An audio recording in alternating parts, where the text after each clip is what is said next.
Sada je vreme da najavimo goste modnog magazina. Kao prva gošća je spisateljica Tamara Kučan, a odmah nakon nje pevač i frontman grupe Rock Bulevar Marko Vidojević.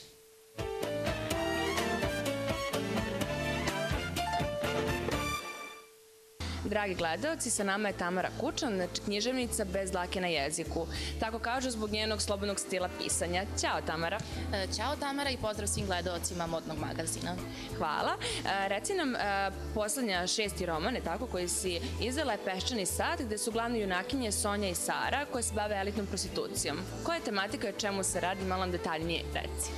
Pa nekako uvek kada pričamo o mojim knjigama, ljudi vole da izdvoje jednu temu i kao tema Peščanog sata izdvojila se ta prostitucija, tačnije kako u našem narodu vole da nazovu elitna prostitucija, ali Peščani sat je svakako priča, pored, nije to samo priča o prostituciji, to je priča i o ženskom rivalitetu, kako žena ženi može biti najveći neprijatelj, posebno u tom poslu gde se baš i ne vole žene i ne sarađuju baš, i to je priča, to je pre svega jedna lepa ljubavna priča koju mnogi zapostave eto zbog te šokantne teme kao što je prostitucija. To je priča o ljubavi između Sare i Petra i roman uopšte postavlja jedno pitanje šta je to što društvo danas nameće mladim ženama, koje su to estetske norme i standardi, da li nam je novac zaista toliko važan i može li nam kupiti sreću, ali isto tako i postavlja pitanje da li možemo da delimo osobu koju volimo, da li možemo prevazićemo svoj ego, sujetu i da nekoga koga volimo delimo sa drugima, mislim u emotivnom i seksualnom smislu. Šta ti lično misliš o muško-ženskim odnosima? Joj, pa ne znam. Mislim da je to potpuno individualna stvar i nekako mislim da su ljudi opterećeni normama i stereotipima. Mislim da je danas teško odrediti šta je muško i šta je žensko da bismo uopšte mogli da pričamo o muško-ženskim odnosima, ali masa ljudi kada čitamo o tome ima problem sa devojkama koje prve prilaze, sa dominantnim ženama i tako dalje. Ja nemam problem sa tim i mnogi krive taj feminizam koji ja obožavam, kako eto, žene su postale jake i agresivne, a muškarci se povukli. Ja mislim da to potpuno nema veze i mislim da je to zapravo nema tu kolektiviteta, to je jedna potpuno individualna stvar. Moja prijateljica je potpuno drugačija u emotivnim relacijama od mene, moja majka isto bila drugačija, tek moja baba drugačije imala koncepcije emotivnih muško-ženskih odnosa. A isto tako ne volim to muško-ženski odnosi zato što živimo u 21. veku i postoji i muško-muški odnosi i žensko-ženski, tako da i muško-muško, žensko-ženski i tako dalje. Tako da mislim da to je jedno onako dosta suženo pitanje i mislim da ne može se dati neki univerzalni odgovor, jer opet bez obzira na te neke svetske trendove, svi smo mi jedinke za sebe i svako funkcioniše na neki sebi svojstven način. A kako karakterišeš današnje devojke, Beograđanke, kako su obučene, šta bi ti izmenila na njima i da li misliš da odelo čini čoveka? Joj, pa odelo ne čini čoveka, svakako, zato što na kraju je najbitnije ko smo kad skinemo tu garderobu i kada se pogledamo u ogledalo, ali odelo dosta govori o čoveku i meni se svi smeju kada kažem da na muškarcu prvo gledam cipele, zato što su odraz higijene, stila i statusa. Čini mi se da dosta Beograđanke ne ulažu, ali polažu pažnju na oblačenje, ali nekako čini mi se da su postali klonovi, da imaju par modnih uzora i da se nekako sve vrti oko toga. Ali putujem dosta i svašta sam viđala i razapeta sam između dva grada, Beograda i Atine, i u odnosu, na primjer, na žene iz Atine mogu reći da imaju zaista više stila i da vode više računa o sebi. Koliko je bitan fizički izgled danas? Misliš fizički izgled? Okej, da, razumem. Pa, ne znam šta bih ti rekla, meni je bitan. Ja volim da vodim računa o sebi, volim da vidim ljude koji vode računa o sebi, volim da pažljivo biram garderobu, volim da budem pažljiva prilikom šopinga, volim da vodim računa o svojoj kosi, licu, noktima i mislim da fizički izgled danas, nažalost, svakako kaže da je nebitan, jeste bitan i mislim da često može biti plus ili minus u određenom poslu. U mom poslu fizički izgled je jedna strašna kletva. Kada ste mladi i ne izgledate baš tako prosečno i rešite da pišete knjige i žensko ste, onda vam često kada vas vidi neko tako sređene, doterane, neće poverovati da imate nešto u glavi. Međutim, to su sve predrasude okoline i ja se sa tim predrasudama suočavam. Meni su sa 18 rekli, jao, i ona nosi roze karmil, kako ona može da napiše dobru knjigu? Ali mislim da je fizički izgled, nažalost, danas dosta bitan i da je nekako ispod tog nekog vela predrasuda. Nažalost je tako, meni kao osobi jeste bitan fizički izgled i iskreno da ti kažem uvek gledam u nečije ruke, kosu, nekako mislim da je lepo voditi računa o sebi. Upravo tako, jesi li šopingholičarka?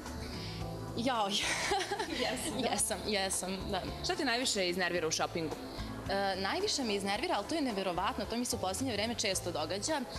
Mene prodavačice iznerviraju uvek. Mrzim neljubazne prodavačice, zato što postoji nešto što se zove uslužna delatnost, koja treba tu da pruži neku uslugu i mrzim prodavačice koje me ne konstatuju kada uđem, ali više od njih ne volim nametljive prodavačice. Te probaj ovo, jao što ti lepo stoji, jao što si lepa u tome, a pritom izgledaš kao slon u tome, ali kao samo kupi, kupi, kupi. Mrzim nametljivost i mrzim prevrtanje očima, mrzim kada uđem u neku prodavnicu, kada ne kažu ni dobar dan. Međutim, ja kada vidim neku dobru stvar, ja potpuno zaboravim i gde sam i šta sam i da li baš treba to da kupim ili ne treba i da li je tu prodavačica, tako da to su u svakom slučaju prodavačice i ono što me iznervira to je 90% sniženje, cena farmerki 38.000 dinara, naprimer to ne volim i sama sam studirala, mislim, komunikologiju, znam malo i o marketingu, naučio me, život i pisanje i onda kada tako vidim neku jeftinu marketing caku u svojim najdražim prodavnicama, onda se potpuno iznerviram.